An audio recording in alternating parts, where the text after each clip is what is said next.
Human Rights Watch aktivist Azat Isakov'un azat edilmegine çağırýar. İnsan hukuklaryny goraýjy Human Rights Watch guramasy Türkmenistanda ýeten aktivist Azat Isakov'un zor bilen ýitirmetmäniň pidasy hasaplanyanyny aýtdy we onuň destini azat edilmegine çağırdy. Isakov'un Russiýadan Türkmenistana gidilmegi barada bir topar jogapsyz sorag bar. Ýöne onuň türkmen tutsawyhanasyna dy barada bolan şek şüphe ýok. Zor bilen ýitirmetmäniň ýene bir pidasy diýip Human Rights Watch guramasynyň Ýewropa we Merkez Aziýa bölüminiň direktorynyň orunmasary Rachel Denber 18-nji noýabrda çap eden beýanatyny aýtdy. İnsan hukuklaryny goraýjy Türkmenistanda aktivisti gynamalara we beýleki kemsitmelere sebäp bolmak howpunyň awanynyny aýtdy. Türkmen häkimetleri derhal Isakov'un nirededigini tasdiklamaly we onu azat etmeli. Türkmen hökümeti bilen insan hukuklary boýunça ýyllyk dialoglar geçirýän Biden administrasiýasy we Ýewropa Birleşiginiň ikisi de muňa çağırış etmeli diýip Human Rights Watch aýtdy. Ýatdasak Türkmen rejimini we prezident Gurbanguly Berdimuhammedowyň siýasatyny açyk tanqidlan 37 ýaşly Isakov 20-nji oktýabrda Russiýada ýitirim bolupdy. 9-njy noýabrda Russiýanyň içeri işler ministrligi Isakowyň Moskwanyň Domodedowo howa menzilinden Türkmenawa şäherine uçanyny aýdyp aktivistin gözlegini guramak üçin Türkmenistanyň kanun goraýjy edaralaryna ýüz tutmagy teklip edipdi. Emma Isakowyň egindeşleri we insan hukuklaryny goraýjy toporlar Türkmenistanyň 2020-nji ýylda pandemiýa bilen baglykda halkara uçur gatnawlaryny ýatyranyna, şeýle-de aktivistin türkmen pasportuny ýitirenligine ünsüz çekip onuň Russiýadan Türkmenistana bir kanuny berlendigini aýtdylar. Azatlyk radiosynyň Türkmenawatdaky çeşmeleriniň biri onuň 22-nji oktýabrda Moskwadan Türkmenawada getirilendigini habar berdi. Azatlygyň polisiýadaky çeşmeleriniň biri Isakowyň Türkmenawadyň polisiýa müdürligine 6 sagat töwre saklanyp soňra Aşgabatda berlendigini habar berdi. İnsan hukuklaryny goraýjy toporlar repressiw türkmen häkimetleriniň aktivistiň tanqidi çykyşlarynyň aralýanyny aýdýarlar. Azat Isakov 2019-njy ýyldan bäri türkmenleriň protest hereketine işçiň gatnaşyp bol 2020-nji ýylyň maýyndan bäri internet kanallaryna Türkmenistanyň häkimetlerini açyk tanqidlap başlady. Resmi däl maglumatlara görä 2020-nji ýylyň iýulynda Isakov Türkmenistana gözlenýänleriň sanyna girdilipdir. Onuň watan dönügi ýazgyly surat hem polisiýa bölümine asylypdyr. Adam hukuklaryny goraýjylaryň şol sanly memorial we Türkmen Helsinki fondu guramalarynyň maglumatyna görä 2020-nji ýylyň iýul aýyndan bäri Milli Howpsuzlyk ministrliginiň işgärleri aktivistin Türkmenistana garandaşlarynyň onuň online çykyşlaryny bes etmegini bir näçe gezek talap edipdir. Ýogsa-da tapylar we cezalandyrlar diýip haýbat atypdyrlar. 2020-nji ýylyň 24-nji iýulynda enatasynyň öýünde ýaşaýan ähli garandaşlarynyň telefonlary barlyk üçin ele salynypdyr. Açlyk, işçilik, koronavirusdan ölümüň köpelmegi ýaly aç-açan agyrlaşan sosial-ykdysady meseleleriň Türkmenistanyň ýolbaşlary tarapyndan ikrar edilmezligi ýurtda nägiligi artdyrýar we daşary ýurtda türkmen raýatlarynyň garşylyk hereketini güýçlendirýär. Häkimetler bolsa bolup geçýän wakalary aktivistlary repressiýa we azar bermek bilen jogap berýärler. Lebap vilayatynyň Darganata we Farab etraplarynyň ýanyç guýan beketlerinde benzin satyn almak isleýän sürjülerden hojalyk hyzmatlary üçin döwlete bergisiniň ýokdugyny suwut etmek talap edilýär. Değişli resmi namalary görkezip bilmedik sürjülere benzin satylmaýan mahaly täze talap ýanyç guýan beketlerde para berme hem ýol açýar. Bu waka vilayatda Salyarkanyň gyçylygynyň emeli geleni we Lebaplylardan elektrik energiýasynyň 2021-nji ýyl üçin tölegini üstümizdäki ýyl tamamlanmadan dolu geçirmeň talap edilýän mahalyna gawat gelýär.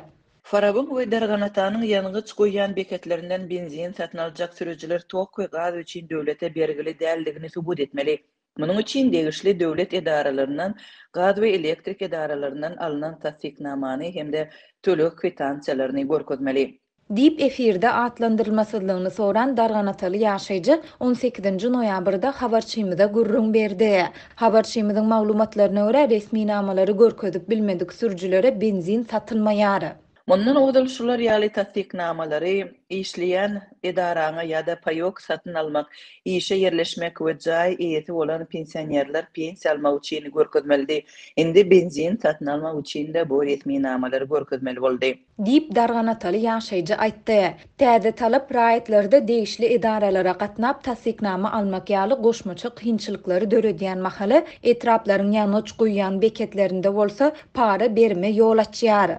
A95 markaly benziniň 1 litriniň bir kanun bahasy 5 manada çen ýokurlany. Bu pulu töleseň resmi namaň bolmanyda uloğuna benzin guýup berýärler. Dip ulog sürücüsü anonimlik şertinde habarçymyza gurrun berdi. Adatlyň bu barada Türkmen Nevit Önümleri kärhanasyndan we agzalyan etraplaryň häkimliklerinden şeýle-de gaz we elektrik edaralarynyň goşmaça maglumat almak synanyşyklary netije bermedi.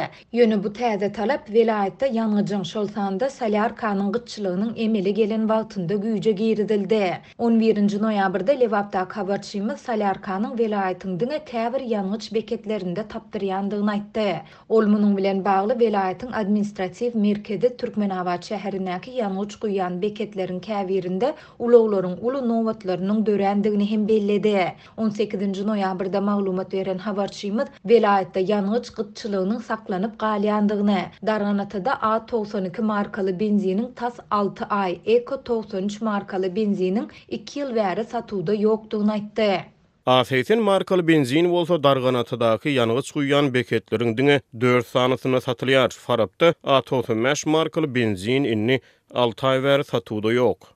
Dip ýagdaýdan habarly ulog sürücüsü aýtdy. Bellesek täze talap Lewapda raýatlardan 2021-nji ýyl üçin elektrik töleglerini üstümizdäki ýyl tamamlanmadan dolu geçirmeň talap edilýän mahalyna hem gabat geldi.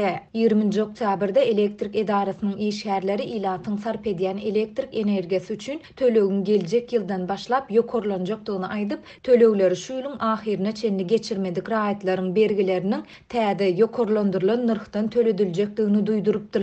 Galy bersede bu habardan 2 gün öň ilatyň sarp edýän elektrik energiýasiniň töleginiň geljek ýyldan başlap tas 2 hesse ýokarlandyrmagyň göz tutulýandygy barada maglumat gelip gowuşupdy. Türkmen hökümeti 2019-njy ýylyň ýanwaryndan başlap suw, elektrik energiýasy we tebii gaz ýaly ilaty çärek asyrlap mut berilen ýeňillikli hyzmatlary ýatyrdy. Bu karar halk maslahatynyň 2018-nji ýylyň sentýabrynda geçirilen mejlisinde kabul edildi. Şonda ilatyň durmuş derejesiniň ýokarlanandygy aýdylsa-da, adatlyk ýurtda dowam edýän ýiti ykdysady krizisiň arasynda ilatyň gün güzeran aladalarynyň has hem kynlaşandygy barada dowamly maglumatlary beripdi. Habarçylarymyz Türkmenistanda dowam edýän ykdysady krizisiň pandemiýanyň arasynda hasta ýitileşendigini aýdyp, elektrik, gaz we suw töleglerini töläp bilmeýän maşgallary has köp görse bolýandygyny aýdyp gelýärler. Bu habarlaryň arasynda Lewapda ilatyň ençeme ýyllardan bäri dowam edýän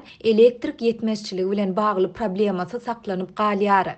18-nji noýabrda Farapda şeher we etrap ilatynyň tas 40% 17 saatlap toksuz galdy. 17-sinden 18-ine geçen giýje bolan aýaz howada Farabyň 15-nji mektebiniň ýyladyş trubasy ýaryldy.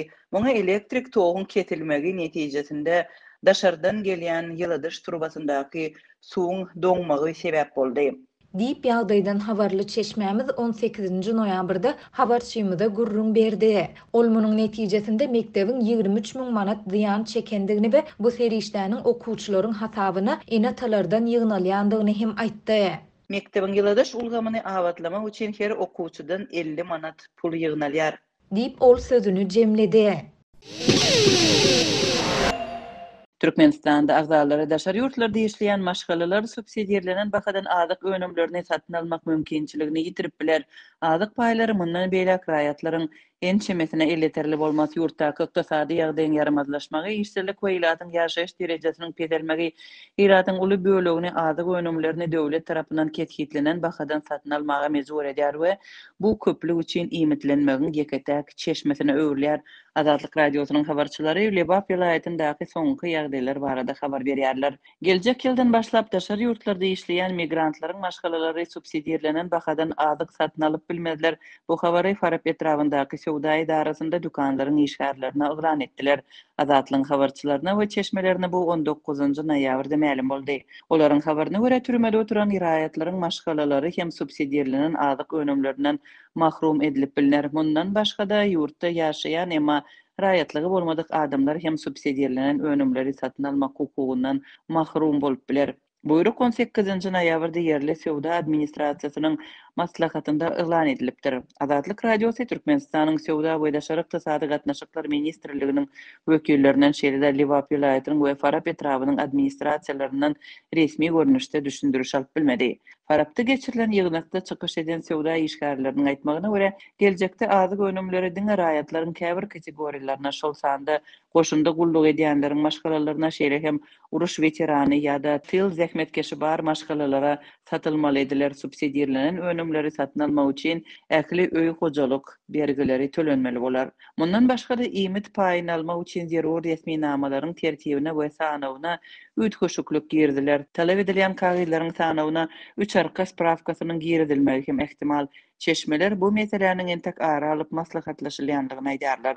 Bu täzelikler häkimetlere kesgitli narfdan iýmit almaga hukugy bolan raýatlaryň sanyny düp köter azaltmaga, munyň bilen birlikde subsidiýalenen azyk sistemasyny saklap galmaga mümkinçilik berer. Ýurtdaky ykdysady ýagdaýyň yaramazlaşmagy, işsizlik we ýylatyň ýaşaýyş derejesiniň petelmegi bilen baglylykda azyk önümlerini döwlet tarapyndan kesgitlenen bahadan satyn almak ýylat köpçüligi üçin gün görmegiň ýeketdäki çeşmesine öwrildi. Mundan ozal çeşmeler hökümetiň ýurtdaky azyk ýetmezçiliginiň fonunda subsidiýalenen bahadan azyk satmagy doly ýatyrmagy planlaşdyrýanlygyny birnäçe habar berdi.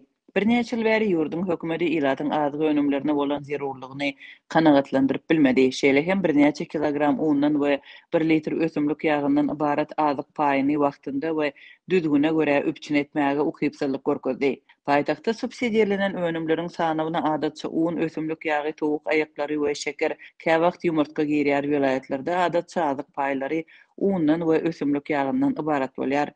Käbir regionlarda yerli ýylat birnäçe aýlap wada berilen azyk paýlaryna garaşýar.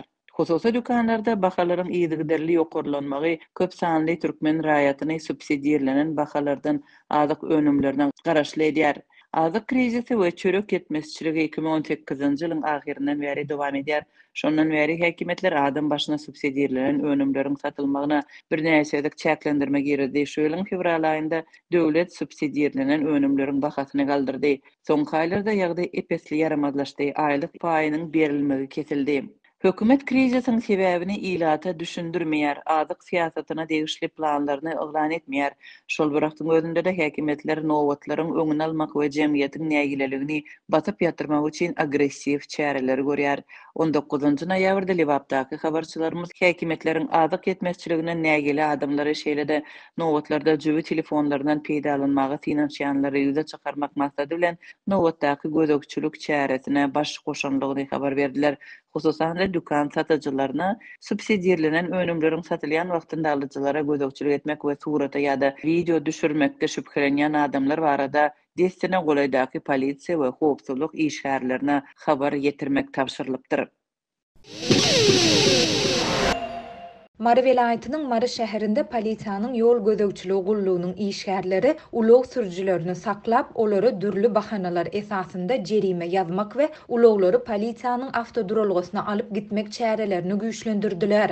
Durolga eltilen uluglar ençeme günläp, käte hepdelep eýelerine gowşurulmaýar. Polisiýa munyň üçin sürüjilerden ýüzlerçe manat möçberinde para talap edýär. Bu çäreleriň jekmejekleri barada Adatlyk radiosynyň habarçysy Tebitden maglumat berýär. Marly awtolog eýeleriniň ençemesiniň habarçymyda aýtmagyna görä, polisiýa işgärleri her güni 1 saat 8-10 aralygynda uluglary saklaýarlar. Olar sürüjilere dürli bahanalar bilen şol sanda maska düzgünlüğünü bozandygyny ýa-da ulugyň reňkinde, gurutluk hatynda kemçiligiň bardygyny aýdyp jerime ýazýarlar. Şondan soň sürüjileriň uluglary awtodurolga alınıp gidilýär. Meniň ulugymda hiç ýyly kemçilik bolmasa da onu awtodurolga äkitdiler. Men ulugymyň bir ýerine gara reňkde Guran bolsa hemmesini ak reňke boýap çykdym. Muňa garamazdan meni 5 tane ýol polisiýasy saklap ýaňy aňyrdan gelýärken maskaň ýokursundan burnuň görünni. Burnuň görünse sen maskasyz diýip hasap edilýärsiň diýip ulugymy polisiýanyň awtodurolgasyna alyp gitdiler. Deep efirde atlandırılmasızlığını soran Marly Ulog eýesi 19-njy noýabrda habarçymyza gürrüň berdi. Ol ilki polisiýa işgärlerini özüniň agyz burun örtüginiň dolu we dogry daklandygyny, eger burnu görünen halatynda da Ulogda ýeki özüniň dıgyny we penjireleriň hem ýapykdygyny düşündirmäge sinanşandygyny, ýöne munyň oňy netije bermändigini hem aýtdy. Olar ýüzüňe seredip aldyýarlar diýip, ol mundan ozal maska dakynmaýan adamlara 50 manat jerime töledilendigini edildiğini, indi bunun 100 manada yokorlandırılandığını hem sözüne koştu. Polisiya işgärleri nırxlar qaldı dünyadan habarsız mı deyip sonra ulen cevap berýärler deyip marly ulog eýesi aýtdy. Avtolog sürücülerinin sözlerine göre jerime töläninden sonra da ähli zat tamamlanmaýar. Şondan soň olar täp para berýän çäler ençime günläp uloglaryny polisiýanyň avtoduralgysyndan çykaryp bilmeýärler.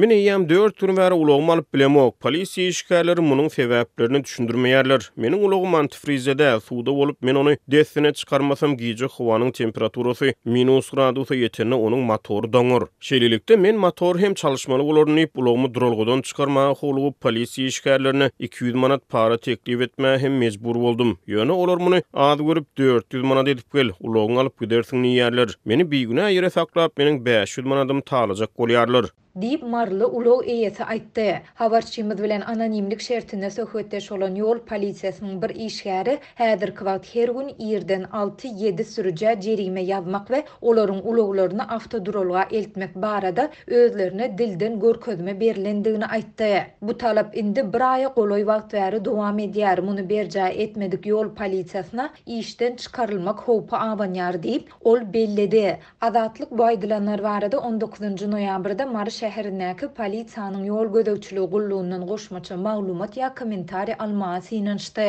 Ýöne redaksiyamyzyň saat 13:30 we 14:30 aralygynda telefon arkaly eden synançyklary netije bermedi.